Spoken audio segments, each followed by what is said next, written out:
والصلاة والسلام على أشرف الأنبياء والمرسلين وخاتم النبيين أبي القاسم المصطفى محمد. اللهم صل على محمد وآل محمد وعجل فرجهم وعلى آله الطيبين الطاهرين المعصومين واللعن الدائم على أعدائهم أجمعين من الآن إلى قيام يوم الدين. أما بعد، فقد قال الله تبارك وتعالى في قرآنه الحكيم وهو أصدق الصادقين وقوله الحق. أعوذ بالله من الشيطان الرجيم. بسم الله الرحمن الرحيم. قوا أنفسكم وأهليكم نارا. ایک صلوات پڑھتے محمد وعلی محمد. اللهم صل على محمد وعلى محمد وعجل فرجهم. بسم الله الرحمن الرحيم. اللهم قل لوليك الحجة ابن الحسن صلواتك عليه وعلى آبائه في هذه الساعة وفي كل ساعة وليا وحافظا وقائدا وناصرا ودليلا وعينا حتى تسكنه أرزك طوعا وتمتعه فيها طويلا. سبب پڑھتے محمد اللهم صل على محمد وآل محمد وعجل فرجهم. بی بی فاطمہ زہرا سلام اللہ علیہا سے جتنی محبت ہے اتنی بلند آواز سے درود بھیجتے محمد وآل محمد. اللهم صل على محمد وآل محمد وعجل فرجهم. بی بی فاطمہ معصومہ سلام علیہا جو ہم سب کی شفاعت کرے گی، جو بھی چاہتا ہے کہ بی بی فاطمہ معصومہ سلام علیہا ہماری شفاعت کرے، ایک بلند آواز میں ایک درود بھیجتے محمد وآل محمد.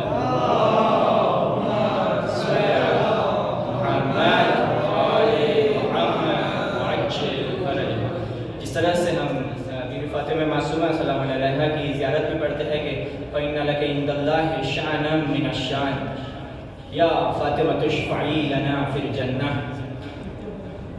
کہ اے بی بی فاطمہ زہرا سلام علیہا، اے بی بی فاطمہ معصومہ سلام علیہا، آپ ہماری بہشت میں اور جنت میں شفاعت کیجیے گا، کیونکہ آپ کی شان خداوند متعال کے نزدیک بہت عظیم اور آپ بہت بلند مرتبہ رکھتے ہو خداوند متعال کے پاس. بس اگر ہم چاہتے ہیں کہ ان خانوں کی شفاعت ہمارے شامل حال ہو، بس ایک بلند آواز میں صلوات بھیجتے محمد وعلی محمد. اللهم صل على محمد وآل محمد وعجل فرجهم. آج کی مجلس کا ٹاپک ہے کہ وہ کنیکشنز جو خداوند متعال، وہ ریلیشنز جو خداوند متعال چاہتا ہے کہ بہت اسٹرانگ رہے اور شیطان جسے چاہتا ہے کہ وہ ٹوٹ جائے. یہ کون سے کنیکشنز ہوتے ہیں اور یہ کنیکشنز کو کیسے شیطان توڑنے کی کوشش کرتا ہے؟ دیکھیے، آخر الزمان میں کچھ نشانیاں بتائی گئی ہیں جس میں کہا گیا ہے کہ یہ جو دور ہوگا آخر الزمان والا، یہ حیرت اور پریشانی والا دور ہوگا. اس میں شیطان اور اس کے لشکر، شیطان کا لشکر پوری طاقت سے مومنوں پر حملہ کرے گا اور چاہتا ہے کہ کچھ کنیکشنز جیسے مومن کا مومن سے کنیکشن، والدین کا بچوں سے کنیکشن، ہسبینڈ کا وائف سے کنیکشن، بھائی کا بھائی سے کنیکشن، بھائی کا بہنوں سے کنیکشن، اور جتنے بھی کنیکشنز ہوتے ہیں، ایک انسان کا مسجد سے کنیکشن، ایک انسان کا مجتہد سے کنیکشن، ایک انسان کا رہبر سے کنیکشن، ان سارے کنیکشنز کو وہ چاہتا ہے کہ لوز کرے. اس میں سے مخصوصاً دو ایسے کنیکشنز ہیں جس پر شیطان مخصوصاً یعنی خاص کر کے ان دو کنیکشنز پر حملہ کرتا ہے. اس میں سے دیکھیے دو کنیکشن میں سے پہلا کنیکشن وہ ہے یعنی فیملی کا کنیکشن. انسان اپنے فیملی میں کنیکشنز، کچھ کنیکشنز ہوتے ہیں جیسے ہسبینڈ وائف کا اور بچوں کا اور والدین کا کنیکشن، بھائی بھائی کا اور بھائی بہنوں کا کنیکشن. ان کنیکشن کو چاہتا ہے کہ وہ لوز کر دے اور خراب کرے، کیونکہ اگر یہ کنیکشنز خراب ہو جاتے ہیں تو انسان اب تنہا تنہا رہ جاتا ہے، اور جب انسان تنہا ہو جاتا ہے تو بہت آسانی سے شیطان کا شکار بن جاتا ہے۔ دیکھیے اسی طرح سے دوسرے جو کنیکشن ہیں جس پر شیطان مخصوصاً اٹیک کرتا ہے اور اس پر حملہ کرتا ہے، وہ سیکنڈ جو کنیکشن ہے وہ ہے مومنین کا اور ولی خدا کا، یعنی مومنین کا اور امام زمانہ جل امام زمانہ جل تعالیٰ فرجہ شریف صلوات پڑھتے ہیں۔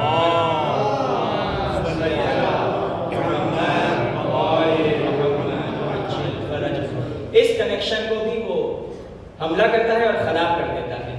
جب اس کنیکشن کو وہ خراب کرنے میں کامیاب ہو جاتا ہے تو اب انسان اپنی زندگی میں کسی بھی طرح کی کامیابی کو نہیں دیکھ پائے گا، کوئی رشد معنوی اسے حاصل نہیں ہوگی، کوئی بھی قرب اللہ اسے حاصل نہیں ہوگا۔ بس یہ کنیکشن بہت امپورٹنٹ ہے، یعنی مومن کا اور ولی خدا کا کنیکشن۔ جس طرح سے فیملی کے ساتھ کنیکشن امپورٹنٹ ہے، اس سے زیادہ امپورٹنٹ مومنین کا اور ولی خدا کا کنیکشن ہے۔ یہ دو کنیکشنز پر خاص کر شیطان حملہ کرتا ہے۔ آج کی مجلس میں ہم لوگ دیکھیں گے کہ جو شیطان فیملی کے کنیکشنز کو لوز کرتا ہے وہ کس طرح سے اور کون سے حربے یوز کرتا ہے، کس طرح سے وہ اٹیک کرتا ہے، تاکہ ہم دشمن کو پہچانیں، اس کے اٹیک کے سسٹم کو، اس کے طریقہ کار کو سمجھیں، تاکہ ہم اپنے آپ کا دفاع اور اپنے آپ کو بہتر طریقے سے حفظ کر سکے۔ دیکھیے آج دشمن مومنین کے ساتھ کسی ڈائریکٹ فرنٹ پر نہیں ہے، لیکن وہ سافٹ وار کے ذریعے سے مومنوں کے ساتھ میں آج کھیل رہا ہے۔ یعنی دیکھیے ہر بندے کے پاس موبائل ہوا کرتا ہے، دشمن اسی موبائل کے ذریعے سے آتا ہے اور انسان کو بھٹکاتا ہے۔ دشمن آج شیطان اور اس کے لشکر، جس کے لشکر میں سب سے فرنٹ پہ اور سب سے آگے جو ہے وہ زائنسٹ لوگ ہیں، زائنسٹ لابی، یعنی اسرائیل اور اس کے چاہنے والے زائنسٹ لابی، وہ سب سے آگے ہیں، یہ دشمن کا لشکر ہے۔ یہ اگر آپ پروٹوکولز دیکھیں گے، زائنسٹ کے پروٹوکولز پڑھیں گے تو اس میں ہم لوگ یہ دیکھتے ہیں کہ زائنسٹ اس طرح سے لکھتے ہیں کہ جتنی بھی نان جیوز فیملیز ہیں ان کے کنیکشن ٹوٹ جانے چاہیے، یہ ان کے پروٹوکولز میں ہے۔ دیکھیے اگر دشمن کو پہچان لیا جائے اور اس کے پلانز کو پہچان لیا جائے تو ہم اپنے آپ کو بہتر طریقے سے حفظ کر سکتے ہیں، اپنے آپ کو بہتر طریقے سے بچا سکتے ہیں۔ تو دشمن کے ایک پلان میں یہ پلان ہے کہ جتنے بھی نان جیوز فیملیز ہیں ان سب فیملیز کے کنیکشن یا لوز رہے، یہ ریلیشنز جو ہے وہ یا لوز رہے یا وہ ٹوٹ جائے۔ یعنی دیکھیے اگر ہم امام صادق علیہ السلام نے صلوات پڑھیں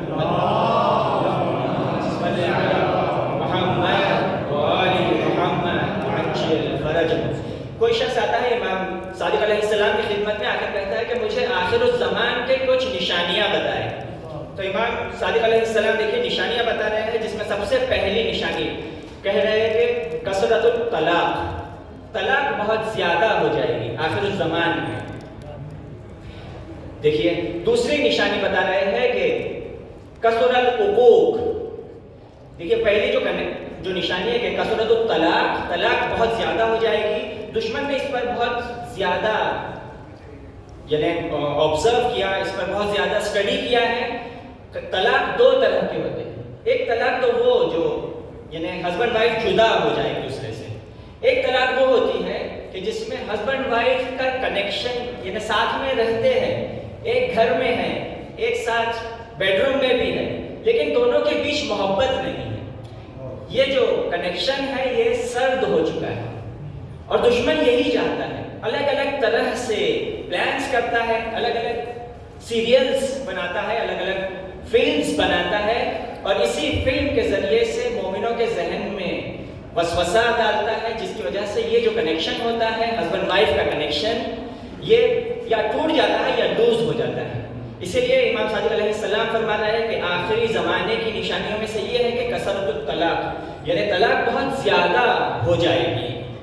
اس کے بعد میں فرماتے ہیں کہ کثرت العقوق، آنکھ ہونا بہت زیادہ ہو جائے گا۔ دو طرح کے آنکھ ہونا نارملی ہوا کرتے ہیں، ایک آنکھ ہونا جو ہم لوگ نارملی سنتے ہیں وہ یہ ہے کہ آنکھ والدین ہو جانا، یعنی بچے کچھ ایسی حرکتیں کرتے ہیں کہ ماں باپ ان سے ناراض ہو جاتے ہیں، انہیں بد دعا دیتے ہیں، اور یہ آنکھ کے والدین ہو جایا کرتے ہیں۔ لیکن اس کے اپوزٹ میں بھی یعنی دوسری طرف سے بھی ہوتا ہے کہ آنکھ کے فرزندان یعنی بچے ماں باپ کو آنکھ کر دیتے ہیں۔ یہ کیسے ہوتا ہے کہ ماں باپ اپنے بچوں کا دھیان نہیں رکھتے ہیں یا ان کی پرسنالٹی کو خراب کر دیتے ہیں، انہیں بہت غصہ کرتے ہیں، انہیں نابجا برا بھلا کہا جاتا ہے، جس کی وجہ سے ان کی جو پرسنالٹی ہے وہ خراب ہو جاتی ہے۔ اب یہ لیڈر بننے کے لائق نہیں ہے سوسائٹی میں۔ تو جو والدین اس طرح اپنے بچوں کے ساتھ رویہ یا بیہیویئر رکھتے ہیں تو ایسے والدین آنکھ کے فرزندان ہو جاتے ہیں۔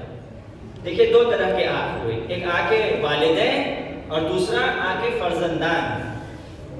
تو یہ اسے سمجھے، ہم لوگ اسے سمجھے اور کوشش کریں کہ کبھی بھی اپنے بچوں کو بد دعا نہ دے، کیونکہ جو بچہ جس کے والدین اس بچے کو بد دعا دے دیتے ہیں، روایتوں میں ملتا ہے کہ یہ بچہ اب جس بھی فیلڈ میں جائے گا اس سے کامیابی نہیں حاصل ہوگی۔ بس والدین بھی بہت سنبھل کر رہے کہ وہ کہیں اپنے بچوں کو بد دعا نہ دے۔ ٹھیک ہے، وہ لوگ کچھ غلطیاں انجام دیتے ہیں، کچھ خطائیں ان سے ہوتی ہے، کچھ گناہ ان سے ہوتے ہیں، لیکن انہیں معاف کر دے۔ اور خاص کر باپ کے لیے کہا جاتا ہے کہ باپ جلدی بد دعا نہیں دیتا، اس کا دل اتنا جلدی نہیں ٹوٹتا ہے، لیکن اس کا دل جب ٹوٹتا ہے اور وہ بد دعا دیتا ہے تو پھر اب یہی یعنی بچہ ہے جو اب ہر فیلڈ میں جائے گا، اسے کامیابی نہیں ملے گی۔ ایک مرتبہ ایک شخص آتا ہے مشہد میں، آخوند نخودکی ایک بہت بڑے اور عارف تھے۔ ایک آدمی آتا ہے ان کے پاس، آ کر ان سے کہتا ہے کہ میں جس بھی فیلڈ میں جاتا ہوں اس میں مجھے کامیابی نہیں ملتی۔ حتیٰ وہ یہ لینگویج یوز کرتا ہے کہ میں اگر سمندر تک جاتا ہوں تو سمندر خشک ہو جاتا ہے۔ کہتا ہے میں نے کیا کروں جس کی وجہ سے میں جس فیلڈ میں جاؤں اس میں مجھے کامیابی ملے؟ تو آیت اللہ نخودکی کہتے ہیں، نخودکی اصفہانی، وہ کہتے ہیں کہ تم اپنے لائف میں آبزرو کرو، یعنی دیکھو اور دقیق طرح سے دیکھو کہ کہیں تم نے تمہارے والدین کا دل تو نہیں دکھایا ہے۔ دیکھیے جو اپنے والدین کا دل دکھا دے تو اب وہ جس بھی فیلڈ میں جائے گا اسے کامیابی نہیں ملنے والی ہے۔ بس والدین کی حرمت کا دھیان رکھے، خاص کر بچے لوگ، اور اس طرح سے بھی ہے کہ ماں باپ بھی دھیان رکھے کہ بچوں کی پرسنالٹی کو خرد نہ کریں، اسے نہ توڑ نہ دیں، انہیں اس طرح نہ ڈانٹے، اس طرح نہیں جھڑکائے انہیں کہ وہ اپنا کانفیڈنس کھو دے۔ جو اس طرح کرے گا، جو والدین اپنے بچے کو اس طرح سے جھڑکائے گا کہ اس کا کانفیڈنس ٹوٹ جاتا ہے، تو اب یہ والدین آنکھ کے فرزندان ہوتے ہیں، دونوں طرف سے ہے۔ اسی طرح سے آگے فرماتے ہیں امام صادق علیہ السلام کے آخری زمانے کی نشانیوں میں سے یہ ہے کہ قطع الارحام، یعنی قطع رحم ہو جانا، یعنی بھائی بھائی سے دشمن ہو جاتا ہے، بھائی بہنوں سے بات نہیں کرتا ہے، یہ آخری زمانے کی نشانیوں میں سے ہے، اور دشمن بھی اسی پر فوکس کرتا ہے اور یہ ریلیشنز کو توڑنے کی کوشش کرتا ہے۔ اسی طرح سے اور دوسری نشانیاں ہیں لیکن میں انہیں چھوڑ رہا ہوں، صرف عربی عبارت پڑھ دیں گے ہم کہ وَاسْتُخِفَّ والدین، والدین کی حرمت کو پامال کر دینا۔ اسی طرح سے ہے تشبہ النساء بالرجال والرجال بالنساء، یعنی مرد عورتوں کی طرح بن جائیں گے یا بننے کی کوشش کریں گے، شباہت ان کی طرح لانے کی خود کے اندر کوشش کریں گے، اور عورتیں مردوں کی طرح بننے کی کوشش کریں گی۔ یعنی مرد کے اندر خداوند متعال نے غیرت رکھا ہے، غیرت جیسی ایک نعمت عطا کی ہے، لیکن ہم آج کے زمانے میں دیکھتے ہیں کہ ہمارے سامنے ہماری بچیاں اتنا کم لباس پہن رہی ہیں لیکن اس باپ کو غیرت اصلاً نہیں ہے۔ یہ آخری زمانے کی نشانیوں میں سے ہے اور ہمیں بہت سنبھل کر رہنا ہے، کہیں ایسا نہ ہو کہ ہماری بچیاں کم لباس پہن کر معاشرے میں اور روڈ پر آئیں۔ اسی طرح سے لیڈیز مرد کی طرح بننا پسند کرے گی، اور ہو جائے گا ایسا۔ آج دیکھیے سوسائٹی میں ہر جگہ، دکانوں پر، یا آپ بینک میں جائیں یا آپ ہاسپٹل میں جائیں، ہر جگہ پر لیڈیز جاب کر رہی ہیں اور خود کو بہت بڑا سمجھتی ہے، اور خود کو یہ سمجھا جا رہا ہے کہ ہم نے بہت بڑا کام کر دیا، ہم نے سکسیس پا لی۔ لیکن اگر ہم روایتوں میں دیکھتے ہیں تو روایتوں میں ہم پاتے ہیں کہ وہ خاتون جو گھر میں رہے اور گھر میں اپنے بچوں کی پرورش کرے اور انہیں کمال تک پہنچائے، یہ خانم اور یہ خاتون کی عزت ہوا کرتی ہے دین اسلام میں۔ وہ خاتون جو اپنے گھر میں بچوں کی پرورش کرے اور امام خمینی جیسا ایک فرد جامع کو اور سوسائٹی کو دے، جو پوری سوسائٹی کو ظلم اور ستم سے باہر نکالے، یہ ماں کی ویلیو اور یہ ماں کی عزت ہے دین میں۔ اسی لیے جو دشمن چاہ رہا ہے وہ یہ ہے کہ لیڈیز جینٹس کی طرح ہو جائیں اور لیڈیز گھر میں نہ رہے بلکہ وہ باہر آئے، اور باہر جب آتی ہے لیڈیز تو پھر ہم دیکھتے ہیں کہ بہت سے فتنہ اور فساد سوسائٹی میں ہمیں دکھائی دیتے ہیں، بہت سے ایکسٹرا میریٹل افیئرز ہمیں سوسائٹی میں پھر دکھائی دیتے ہیں۔ وہ حرمت جو دین اسلام جس کا قائل ہے اسے توڑ دیا جاتا ہے۔ دشمن کے پلانس کو ہم سمجھے اور تھوڑا سا گھر پہ بیٹھے اور بیٹھ کر سوچے کہ اگر ہم اپنی وائف کو پرمیشن دے رہے ہیں کہ وہ جائے سوسائٹی میں کام کرے، وہ کس طرح کا جاب کر رہی ہے، کہیں اس سے سوسائٹی میں فساد تو نہیں ہو رہا؟ اس پر بیٹھ کر سوچے اور تفکر کرے ہم۔ یہ بہت کی پوائنٹس ہے جو امام صادق علیہ السلام ہمیں بیان فرما رہے ہیں۔ اسی طرح سے امام صادق علیہ السلام فرماتے ہیں کہ اکتف الرجال بالرجال والنساء بالنساء، یعنی جینٹس کے ساتھ رہنا پسند کریں گے اور لیڈیز کے ساتھ رہنا پسند کرے گی، یعنی ہوموسیکشولیٹی، بہت معذرت کے ساتھ۔ اور اس لا کو انڈیا میں پاس کیا گیا اور پورے انڈیا خاموش تھا۔ وہ مسلمان جو خود کو مسلمان کہہ رہے ہیں اور دین اسلام کا چاہنے والا اور فالو کرنے والا کہہ رہے ہیں، رسول خدا صلی اللہ علیہ وآلہ وسلم کا چاہنے والا کہہ رہے ہیں، یہی مسلمان جب دیکھتا ہے کہ ہوموسیکشولیٹی والا لا انڈیا میں پاس ہوتا ہے تو یہ مسلمان کچھ بھی نہیں کہتا۔ تو دیکھیے یہ آخری زمانے کی نشانیاں ہیں۔ اور آئے دیکھیں ہم لوگ ویسٹ میں کیا ہو رہا ہے۔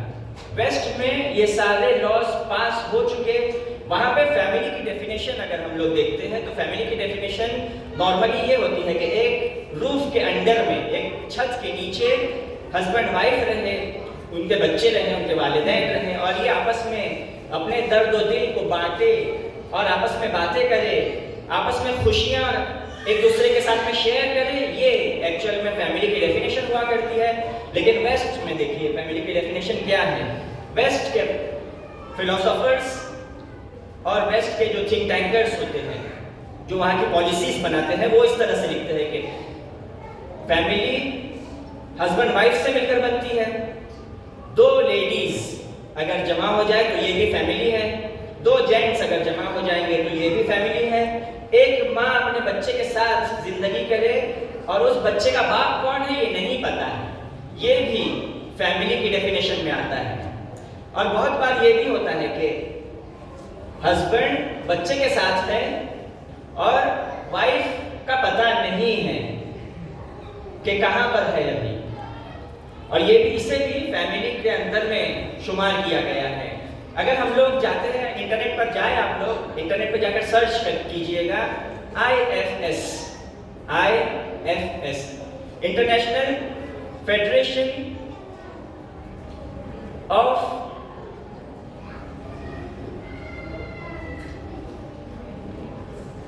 سیٹلمنٹس، دیکھیے International Federation of Settlements IFS، اسے فارسی میں کہا جاتا ہے مرکز مطالعات خانوادے۔ اگر آپ ڈالو گے گوگل پر مرکز مطالعات خانوادے، سب سے پہلی جو ویب سائٹ اوپن ہوگی اسی میں آپ جائیں، اسی ویب سائٹ میں دیکھیں گے کہ اس میں نمبرز دیے ہوئے ہیں کہ فرانس میں آج 56% بچے انلیجیٹمیٹ، نامشروع، حرام زادے ہوتے ہیں۔ بہت معذرت کے ساتھ، اللیجٹمیٹ ہوا کرتے ہیں۔ فرانس جیسی کنٹری جو خود کو بہت ڈیولپڈ بتا رہی ہے، اس میں کہتے ہیں کہ یو ایس میں، امریکہ میں 44% اللیجٹمیٹ برتھ ہو رہی ہے۔ میکسیکو جیسے کنٹری میں 58% اللیجٹمیٹ برتھ ہے۔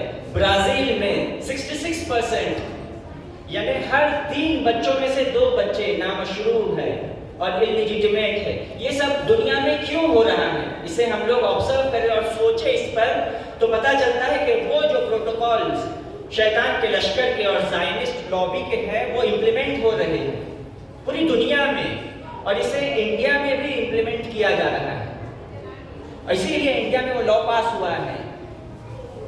اور انڈیا میں یہ لوگ چاہتے ہیں کہ فحشا بہت عام ہو جائے۔ دیکھیے، بیٹھے اور سوچے اس پر، اور انڈیا کو بھی یہ اوپر والے نمبروں میں لانا چاہتے ہیں۔ اور یہ اب ہم لوگ دیکھتے ہیں کہ ویسٹرن کنٹریز میں دشمن نے اس پلان کو امپلیمنٹ کیا، اب وہ چاہتا ہے کہ یہ سیم پلان اسلامک کنٹریز میں بھی اپلائی کرے۔ آتا ہے سیم پلان کو اسلامک کنٹریز میں بھی اپلائی کرنے کی کوشش کرتا ہے، لیکن الحمدللہ جو کہ ہمارے پاس آزاداری جیسی نعمت ہے، اور امام حسین علیہ السلام جیسے سربراہ ہے، ان کی وجہ سے الحمدللہ ابھی تک اس کا اثر ہماری سوسائٹی میں نہیں دکھائی دیا ہے۔ لیکن ہمیں بہت دھیان سے رہنا ہے اور ہمیں بہت ہوشیار رہنا ہے۔ دیکھیے، یہ سارے پلانز دشمنوں کے ہیں، جسے امام صادق علیہ السلام نے پہلے ہی ہمیں بتا دیا اور پہلے ہی ہمیں ہوشیار کر دیا ہے کہ تمہیں ان سب پلانز کا سامنا کرنا ہے۔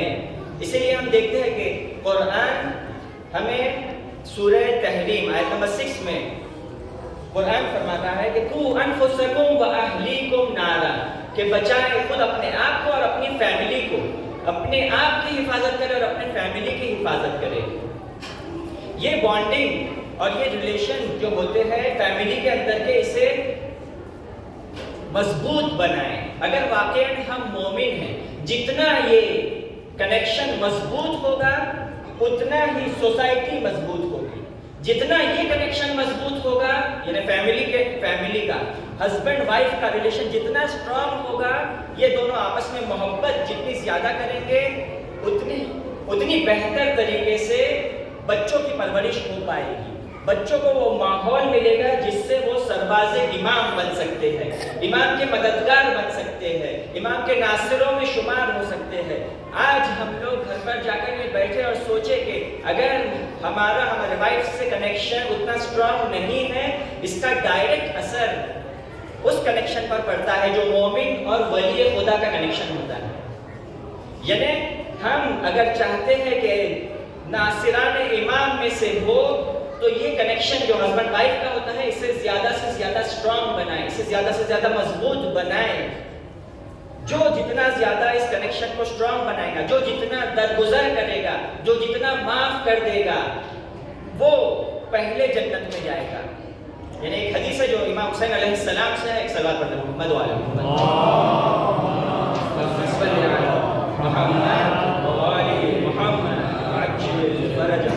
امام حسین علیہ السلام فرماتے ہیں کہ 2 لوگوں میں جب آناکانی ہو جاتی ہے، باتیں ہو جاتی ہے، جھگڑا ہو جاتا ہے، جو بھی سب سے پہلے پہل کرے گا اور جا کر آگے والے سے معافی طلب کرے گا، بھلے سے وہ رانگ نہ ہو، یعنی اسے پتا ہے کہ اس کی غلطی نہیں ہے، پھر بھی وہ جاتا ہے اور اپنے بھائی سے یا اپنے دوست سے، اپنے مومن بھائی سے، یا ہسبینڈ اور وائف کی بات اگر کرے تو ہسبینڈ یا وائف جو بھی سب سے پہلے جا کر آگے والے کو راضی کرے گا، وہ جنت میں پہلے جائے گا، اور وہ جو رہ جائے گا وہ محتاج ہوگا اس کا کہ وہ اس کی شفاعت کرے۔ دیکھیے، اگر ہم چاہتے ہیں کہ ہم پہلے جنت میں جائیں اور ہماری وائف کی ہم شفاعت کریں، تو ہمیں معاف کرنا ہوگا پہلے، ہمیں پہلے بخشش، اور ہمیں پہلے جس طرح سے قرآن مجید میں ہے کہ اول عافین عن الناس، یہ معاف کر دیتے ہیں لوگوں کو، تو بس معاف کرنا سیکھے، اور خاص کر یہ گھر میں معاف کرنا سیکھے۔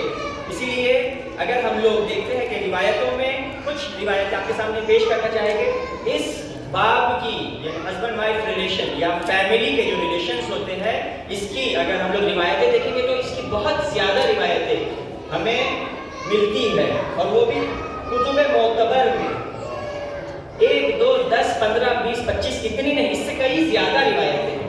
کچھ روایت آپ کے سامنے پیش کریں گے، جس میں ایک مرتبہ رسول خدا صلی اللہ علیہ وآلہ وسلم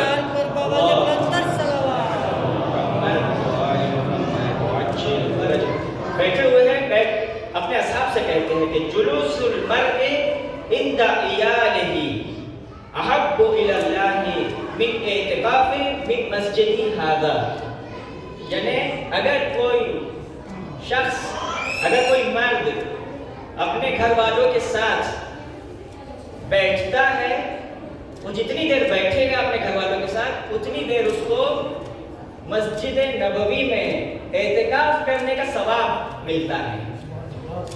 دیکھیے بیٹھنا ہے، بیٹھ کر یہ نہیں کہا گیا کہ تمہیں ذکر کرنا ہے، بیٹھ کر قرآن پڑھنا ہے، بیٹھ کر دینی باتیں کرنی ہے، نہیں، بیٹھے ان کے ساتھ بات کریں، ان کا درد و دل سنیں اور اپنی باتیں ان کے سامنے شیئر کریں۔ دیکھیے لیڈیز کی ایک بہت بڑی خصوصیت آپ کے سامنے بتائی گئی، یہ کہ ان کو بات کرنے کی بہت عادت ہوتی ہے، وہ بہت بات کرنا پسند کرتی ہے، وہ چاہتے ہیں کہ وہ بات کرے اور آگے والا کوئی سنے ان کی بات کو۔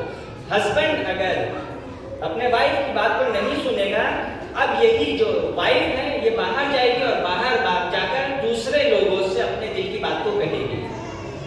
اس لیے ضروری ہے کہ ہسبینڈ بیٹھے اور اس کے ساتھ بات کرے۔ دیکھیے اہل بیت اطہار نے اس بات کو ہمیں بتایا اور سمجھایا ہے کہ اگر آپ اپنے وائف کے ساتھ بیٹھتے ہو اور اتنی دیر بات کرتے ہو تو تمہیں مسجد نبوی میں اعتکاف کرنے کا ثواب ملے گا۔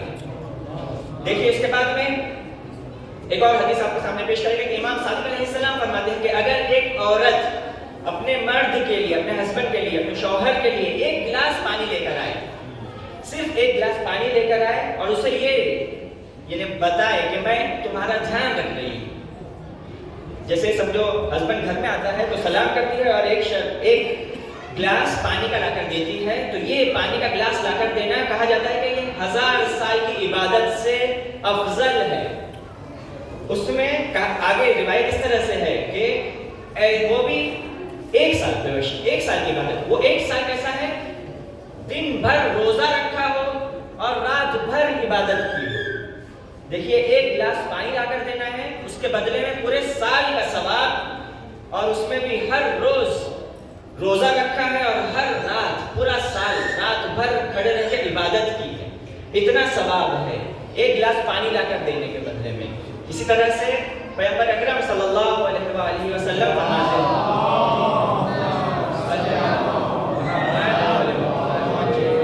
ایک مرتبہ رسول خدا امام علی علیہ السلام اور بیوی فاطمہ زہرا سلام اللہ علیہا کے گھر میں جاتے ہیں، دیکھتے ہیں امام علی علیہ السلام حدث مسور کی دال کو کلین کر رہے ہیں، صاف کر رہے ہیں۔ رسول خدا فرماتے ہیں، دیکھتے امام علیہ السلام کی طرف، کہتے ہیں کہ امام علی میں آپ کو کچھ کہنا چاہتا ہوں، سنو اسے۔ کہتے ہیں کہ اگر کوئی مرد اپنے گھر والوں کے ساتھ 1 ساعت، اب 1 ساعت کتنا ہے؟ دیکھیے پلک جھپکنے کو بھی 1 ساعت کہا جاتا ہے، 1 گھنٹے کو بھی 1 ساعت کہا جاتا ہے۔ اگر ہم لوگ قدر متیقن لیں کہ 1 گھنٹہ، اگر 1 گھنٹہ ایک مرد اپنے گھر والوں کی خدمت کرے، ہیلپ کرے، ان کی مدد کرے، 1000 سال کی عبادت کا ثواب ملتا ہے۔ 1000 سال تو ہم زندہ نہیں رہتے، 1000 سال کی عبادت کا ثواب اگر کوئی مرد اپنے گھر میں 1 گھنٹہ اپنے گھر والوں کی مدد کر دے۔ اسی طرح سے پیغمبر اکرم آگے فرماتے ہیں اسی میں کہ اگر کوئی 1 گھنٹہ اپنے گھر والوں کی مدد کرے گا، یطفی غضب الرب، خداوند متعال کا غضب ٹھنڈا ہو جائے گا، خاموش ہو جائے گا۔ یعنی اس کے آگے اس طرح سے ہے کہ وَكَفَّارَةً لِلْكَبَائِرِ، 1 گھنٹہ مرد اپنے گھر والوں کے ساتھ بیٹھے گا تو یہ کفارہ ہے اس کے سارے گناہان کبیرہ کا۔ دیکھیے یہ یوں ہی ساری حدیثیں ہمیں نہیں بتائی گئی ہے، اس کے پیچھے بہت بڑا فلسفہ ہے، ریزن ہے اس کے پیچھے۔ وہ ریزن یہی ہے کہ جتنا فیملی میں بانڈنگ اور یہ ریلیشنز جتنے مضبوط اور اسٹرانگ رہیں گے، اتنا ہی زیادہ زمینہ فراہم ہوگا کہ ہم سرباز امام کی تربیت کر پائیں گے، ہم اپنی فیملی کو پروگریس کی طرف آگے لے کے جا سکتے ہیں۔ آج جو ویسٹ میں مشکل ہے اور ویسٹرن سوسائٹی میں جو مشکل ہمیں دکھائی دیتی ہے وہ یہی مشکل ہے کہ وہاں کے فیملی بانڈنگ بہت ویک ہو چکی ہے، اسی لیے اتنی الیجیٹمیٹ برتھ ہمیں دکھائی دے رہی ہے۔ اور دیکھیے ایک روایت ہے جس میں اس طرح سے کہا گیا ہے کہ لا یقتل النبیین ولا اولادہم الا اولاد الزنا، یعنی کہ کوئی بھی نبیوں کو اور ان کی معصوم اولاد کو قتل نہیں کرتا مگر وہ جو اولاد زنا ہوگا۔ اسی لیے سید ابن طاؤس کی خدا متعال کی رحمت ہو ان پر، ان کی خوشنودی کے لیے ایک صلوات پڑھیں محمد والا صلی اللہ محمد وآل محمد وعجل فرجهم۔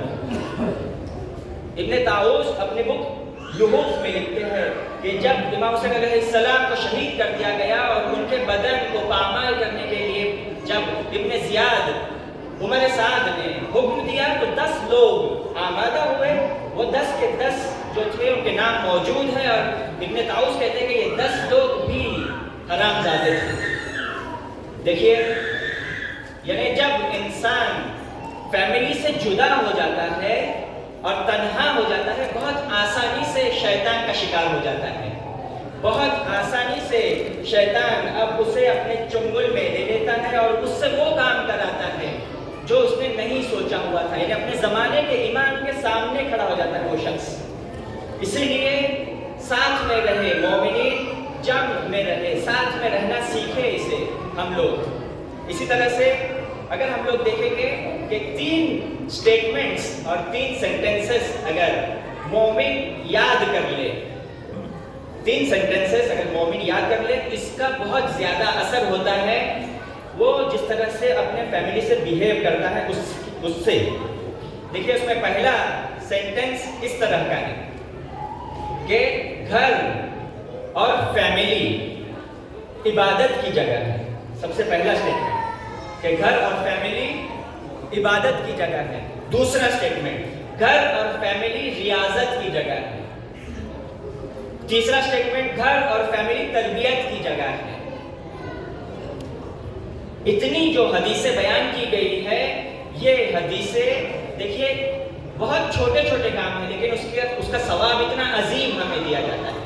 یعنی دیکھیے کسی کے گھر میں اگر بچہ ہے اور وہ اپنے بچے کو کس کرتا ہے، چومتا ہے، اس کا بوسہ لیتا ہے، کہا جاتا ہے کہ اسے اس کے درجے جنت میں بلند کر دیے جائیں گے ایک کس کرنے کے بدلے میں۔ اور وہ جو ڈفرنس رہے گا درجوں میں وہ کتنا ہے؟ 500 ایئرز کا، یعنی 500 سال ایک انسان عبادت کرے گا تو اسے جتنا ثواب ملے گا ایک بوسہ دینے کے بدلے میں اس کو اتنا ثواب دیا جائے گا۔ گھر میں جس طرح انسان ثواب حاصل کر سکتا ہے کہیں دوسری جگہ اس ثواب کو حاصل نہیں کر سکتا، اسی لیے گھر کو کہا جاتا ہے معبد۔ اس کے روٹ ورڈز ہے عبدہ عبادت، عبد، معبد یعنی وہ جگہ جو عبادت کی جگہ ہوتی ہے، معبد۔ فیملی اور گھر کو کہا جاتا ہے معبد، یعنی وہ جگہ جہاں عبادت کی جاتی ہے۔ دیکھیے ایک گلاس پانی کا لایا جائے پورے سال کا ثواب، ایک گھنٹہ بیٹھا جائے اپنے گھر والوں کے ساتھ 1000 سال کا ثواب۔ یہ ثواب ہمیں اس لیے بتائے گئے ہیں تاکہ ہم مضبوطی سے اور اسٹرانگ ریلیشنز کو مینٹین کریں، اپنے فیملی کو حفظ کریں اور بہتر طرح سے امام زمانہ اجل تعالیٰ فرجہ شریف کے ناصروں میں خود کو اور اپنی جنریشن کو شمار کر سکے۔ اگر واقعاً ہم چاہتے ہیں کہ اپنے آپ کو اور اپنے جنریشن کو امام زمانہ کے ناصروں میں سے شمار کرے تو اپنے فیملی کے ریلیشنز کو اسٹرانگ کرے اور آپس میں جو رنجشیں ہوا کرتی ہے اور کینہ ہوا کرتا ہے اسے بھول جائے۔ اسی لیے جب رسول خدا اور ان کے ساتھیوں کی کوالٹیز جب قرآن بیان کرتا ہے تو یہی کہتا ہے کہ محمد رسول اللہ والذین معہ اشداء علی الکفار ورحماء بینہم، کہ یہ جو رسول خدا اور ان کے ساتھی ہیں ان کی کوالٹیز کیا ہے کہ یہ کفار سے بہت شدید اور آپس میں بہت مہربان، آپس میں مہربان رہنا یہ امپورٹنٹ ہے، اور اسی وجہ سے اور اسی ذریعے سے امام کے ناصروں میں شمار ہوا جا سکتا ہے۔ اگر ہمارے گھر میں کوئی مشکلیں ہیں ہسبینڈ وائف کے بیچ میں، یا والدین اور بچوں کے بیچ میں، یا بھائی بھائی کے بیچ میں، بھائی بہنوں کے بیچ میں، ان رنجشوں کو ختم کرے، ان اختلافات کو دور کرے۔ جو بھی اس اختلافات کو دور کرے گا، پہل کرے گا، سب سے پہلے آگے بڑھے گا، وہ یاد رکھے پہلے جنت میں جائے گا۔ وہ یاد رکھے کہ وہ کامیاب ہونے کے لیے اور قرب اللہ، اللہ سے پہلے وہ نزدیک ہوگا۔ اگر ہم چاہتے ہیں کہ اللہ سے نزدیک ہو، جو ہمارے زندگی کا ہدف ہے، اگر وہ ہم چاہتے ہیں تو ہمیں اپنے فیملی کے ریلیشنز کو اسٹرانگ بنانا پڑے گا۔ دوسرا آپشنز نہیں ہے ہمارے پاس، خاص کر آج کے زمانے میں جو ایک یلغار ہے دشمن کی طرف سے، اسے ہم سمجھے اور گھر میں پرابلمز کو نہیں آنے دے۔ دیکھیے، گھر ریاضت کی جگہ ہے۔ ریاضت کہتے ہیں کہ قرب اللہ اگر کسی کو حاصل کرنا ہے تو اسے سختیاں سہنی ہیں۔ سختیاں سب سے زیادہ کہاں سہنا پڑتا ہے؟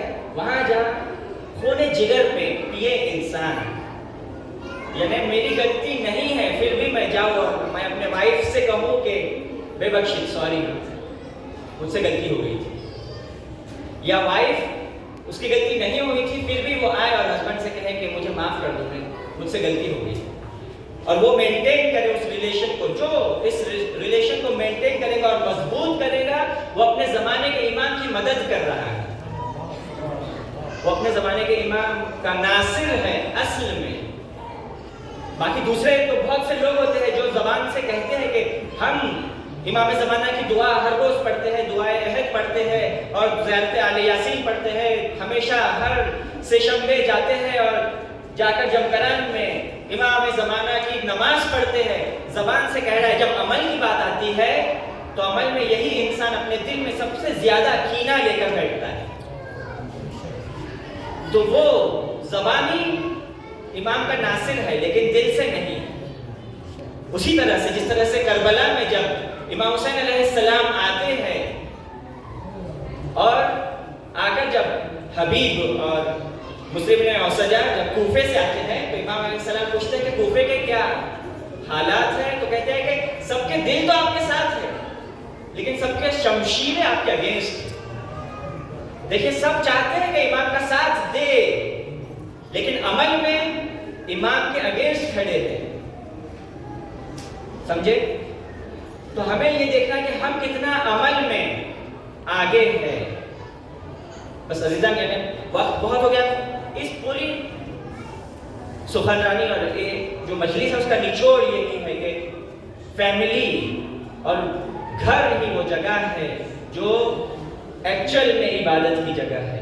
گھر وہ جگہ ہے جو ریاضت کی جگہ ہے۔ گھر میں انسان تربیت پاتا ہے، اپنے نفس کو پاک کرتا ہے، اپنے نفس کو بلندیوں پر لے کر جاتا ہے۔ بس ہم لوگ اپنے گھروں میں زیادہ توجہ دیں اور اپنے آپ کو اس بلند منزلوں پر لے کر جائیں اور قرب اللہ کو حاصل کریں۔ مقام رضوان اور مقام لقاء اللہ گھر میں حاصل ہوگا، اسے ہم آبزرو کریں اور اسے نوٹ کریں۔ بس عزیزان، یعنی ہمارا وقت تمام ہوا۔ السلام علیکم یا ابا عبداللہ۔ آئے سب مل کر، آج کیونکہ شب جمعہ ہے، سب مل کر ایک ساتھ سلام امام حسین علیہ السلام کی خدمت میں عرض کریں۔ السلام علی الحسین وعلی علی ابن الحسین وعلی اولاد الحسین وعلی اصحاب الحسین۔ ہائے مومنو عزادارو، یہی وہ ایام تھے جب امام حسین علیہ السلام کے اہل حرم کو کوفے کے بازاروں میں لایا گیا۔ ہاں عزادارو، جب اہل حرم کو کوفہ لایا گیا تو ایک خرابے میں، ایسے گھر میں رکھا گیا جو صحیح و سالم نہیں تھا، وہاں کے رہنے والے وہاں سے جا چکے تھے، ایسے گھروں میں لا کر رکھا گیا. لیکن ہاں آزادہ اہل حرم کا دل تو کربلا میں تھا کہ ہائے لاشیں اور بدن تپتی ہوئی دھوپ میں کربلا کی جلتی ہوئی ریتی پر پڑے ہوئے تھے. نقل میں ملتا ہے اور مقتل میں ملتا ہے کہ 3 دنوں تک امام حسین اور ان کے اصحاب کا لاشا تپتی ہوئی زمین پر پڑا رہا. ہاں عزاداروں، جب اہل حرم کو کوفے کے بازار میں لایا گیا، یہ وہی کوفہ تھا جہاں بی بی زینب سلام اللہ علیہا تفسیر قرآن بیان کیا کرتے تھے. 20 سال پہلے یہی کوفہ تھا جہاں امام علی علیہ السلام خلافت کیا کرتے تھے اور حاکم تھے. یہ وہی کوفہ تھا جہاں پر امام زین العابدین علیہ السلام کی ولادت ہوئی ہے. کوفے کے لوگ اہل بیت اطہار کو اچھے سے پہچانتے تھے. ہاں عزاداروں، بہت فرق تھا کوفے کے بازار میں اور شام کے دربار میں. ہاں شام میں لوگ خوشیاں منا رہے تھے، لیکن کوفے میں کچھ لوگ آئے تھے اور اہل بیت اطہار کی مظلومیت پر رو رہے تھے. جب بی بی زینب سلام اللہ علیہا نے دیکھا کہ مردم اور لوگ رو رہے ہیں تو بی بی زینب سلام اللہ علیہا نے خطبہ دیا، اور جیسے ہی خطبہ دیا سارے لوگ خاموش ہو گئے. کسی نے کہا یہ میں کیا سن رہا ہوں کہ امام علی علیہ السلام کی آواز 20 سال بعد مجھے سنائی دے رہی ہے. ہاں عزادارو، بی بی زینب سلام اللہ علیہا نے کہا کہ ہاں لوگوں رو، تم رو کہ تم لوگ رونے کے مستحق ہو. تم نے رسول خدا کے دل کو تڑپایا ہے، تم نے رسول خدا کے جگر کو پارا پارا کر دیا، تم نے میرے حسین کے ٹکڑے ٹکڑے کر دیے. ہاں عزادارو، بی بی زینب نے خطبہ دیا اور ایسا خطبہ تھا کہ لوگوں کو لگا اب ابن زیاد کوفے میں نہیں رہ سکتا. یزیدی فوج پریشان تھی، کیا کرے جس کی وجہ سے بی بی زینب خاموش ہو جائے. کتاب ارشاد میں شیخ مفید لکھتے ہیں کہ کیا کیا گیا کہ بی بی زینب خاموش ہو جائے. ابن ارقم کہتا ہے، زید ابن ارقم کہتا ہے کہ وہ گھر میں بیٹھا ہوا تھا، وہ سنتا ہے کہ قرآن کی آواز آ رہی ہے. ام حسبت ان اصحاب الکہف والرقیم قالوا من آیاتنا عجبا. وہ کہتا ہے کہ یہ امام حسین کی آواز ہے. وہ کہتا ہے کہ اس سر کو بی بی زینب کے سامنے لے کر چلے جائے، بی بی زینب خاموش ہو جائے گی. ہم نے دیکھا کہ اس سر کو بی بی زینب کے سامنے لے جایا گیا. جیسے ہی اس سر کو بی بی زینب کے سامنے لایا گیا، بی بی زینب نے خطبے کو ختم کیا. امام حسین سے مخاطب ہوئے، بھیا یہ تو غروب کا وقت نہیں ہے، چاند کیسے دکھائی دے رہا ہے؟ بھیا میں نے سنا تھا ماں سے کہ تمہاری شہادت ہوگی، میں اسیر ہو جاؤں گی، لیکن بھیا مجھے نہیں پتا تھا کہ ہائے آپ کا سر بھی نیزے پر بلند کیا جائے گا. ہاں بھیا میرے لیے بہت سخت ہے. دیکھیے بھیا سکینہ دیکھ رہی ہے، بھیا تھوڑی دیر سکینہ سے بات کر لو. یا اخی فاطمہ الصغیرہ کلمہا، بی بی سکینہ سے تھوڑی دیر بات کرو. لیکن تبھی اچانک کیا ہوتا ہے، کوفے کے لوگ امام حسین کے سر کی طرف پتھر سے حملہ کرتے ہیں. ہائے وہ حسینہ، وہ مظلومہ.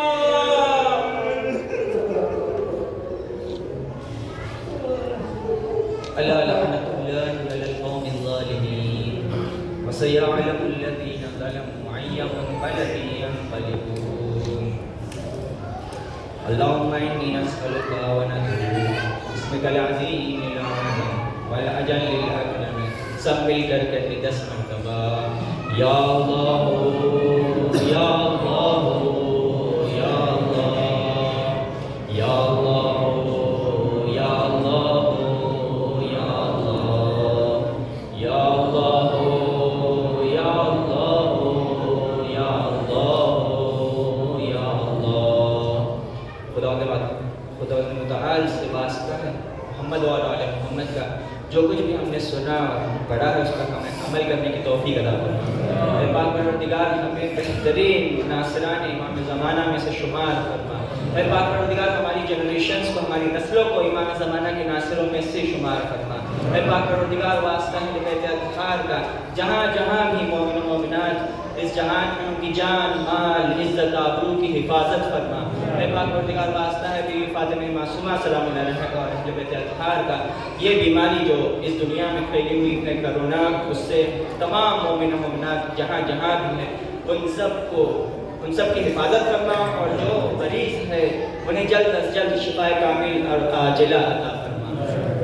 اے پاک پروردگار واسطہ امام زمانہ کا، امام زمانہ اجل و تعالی مرد شریف کا ظہور جلد از جلد فرما، پرچم اسلام کو سر بلند فرما، پرچم کفر و نفاق کو سر نگو فرما۔ درخواست کی گئی ہے کہ ایک مرتبہ سورہ حمد اور 3 مرتبہ سورہ توحید کی تلاوت فرما کر مرحومہ فاطمہ بائی بنت پاسان علی کے روح کو بخش دے اور کل مومن و مومنات کو بھی بخش دے۔